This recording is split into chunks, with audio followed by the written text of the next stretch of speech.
എനിക്കിത് എന്തിൻ്റെ കേടായിരുന്നു?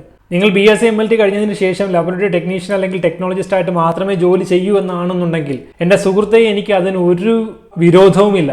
മറിച്ച് ഞാൻ ഈ ചാനലിൽ വീഡിയോസ് അപ്ലോഡ് ചെയ്യുന്നത് എൻ്റെ വീഡിയോസിന് കമൻ്റായിട്ടും അല്ലെങ്കിൽ DM ആയിട്ടും വരുന്ന പ്രധാനപ്പെട്ട ഒരു ചോദ്യത്തിനുള്ള മറുപടി ആയിട്ടാണ്. ലബോറട്ടറി ടെക്നീഷ്യൻ ടെക്നോളജിസ്റ്റ് പോസ്റ്റുകൾ അല്ലാണ്ട് BSc MLT MSc MLT പ്രൊഫഷണൽസിന് എക്സ്പ്ലോർ ചെയ്യാൻ പറ്റുന്ന മറ്റ് ഓപ്പർച്യൂണിറ്റികൾ ഇന്ത്യയിൽ എന്താണെന്ന് ചോദിച്ചുകൊണ്ടാണ് പല ചോദ്യങ്ങളും വന്നുകൊണ്ടിരിക്കുന്നത്. പ്രധാന കാരണം എന്ന് പറയുന്നത് നിങ്ങൾ ഈ പറയുന്ന വിദേശ രാജ്യത്തെ ഏറ്റവും മികച്ച സാലറി എന്നൊക്കെ പറയുന്ന ഒരു ബബിൾ ഉണ്ടല്ലോ, അതൊക്കെ പൊട്ടിയിട്ട് കാലം കുറയായി.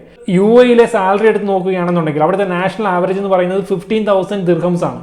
15,000 ദിർഹംസ് മിനിമം സാലറി വാങ്ങുന്ന എത്ര ലബോറട്ടറി പ്രൊഫഷണൽസിനെ നിങ്ങൾക്ക് UAE കാണാൻ സാധിക്കും? ഇനി അതല്ല, UK ആണെന്നുണ്ടെങ്കിൽ അവിടുത്തെ മിനിമം നാഷണൽ ആവറേജ് സാലറി എന്ന് പറയുന്നത് നിയർലി 28,000 പൗണ്ട്സ് ആണ്. അവിടുത്തെ ലബോറട്ടറി പ്രൊഫഷണൽസ് ആയിട്ടുള്ള ബയോമെഡിക്കൽ സയന്റിസ്റ്റിന്റെ എൻട്രി ലെവൽ പൊസിഷനും എൻട്രി ലെവൽ സാലറിയും ഈ പറയുന്ന 28,000 പൗണ്ട്സ് തന്നെയാണ്. നിങ്ങൾ ഇന്ത്യയിൽ വന്ന് നോക്കുകയാണെന്നുണ്ടെങ്കിൽ ഇന്ത്യയുടെ നാഷണൽ ആവറേജ് സാലറി എന്ന് പറയുന്നത് നിയർലി 15,000 to 20,000 സംവെയർ അറൗണ്ട് ആണ്. നിങ്ങൾക്കും അറൗണ്ട് ആ സാലറി തന്നെയാണ് ഇന്ത്യയിൽ കിട്ടുന്നത്.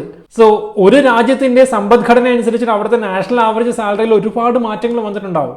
പക്ഷേ നിങ്ങൾ കമ്പയർ ചെയ്യുമ്പോൾ അത് പർച്ചേസിംഗ് പവർ പാരിറ്റി വെച്ച് കൂടി ഒന്ന് കാൽക്കുലേറ്റ് ചെയ്ത് നോക്കണം. നിങ്ങൾക്ക് ₹1 ഇന്ത്യയിൽ എന്ത് വാങ്ങിക്കാൻ സാധിക്കും, അതേ ₹1 നിങ്ങൾക്ക് UK-യിലും UAE-യിലും ഖത്തറിലും കുവൈറ്റിലും കാനഡയിലും അമേരിക്കയിലും ഒക്കെ എന്ത് വാങ്ങിക്കാൻ സാധിക്കും എന്നുള്ളത്. സോ ഇന്ത്യയിലെ ഓപ്പർച്യൂണിറ്റീസ് അൺലിമിറ്റഡ് ആണ്.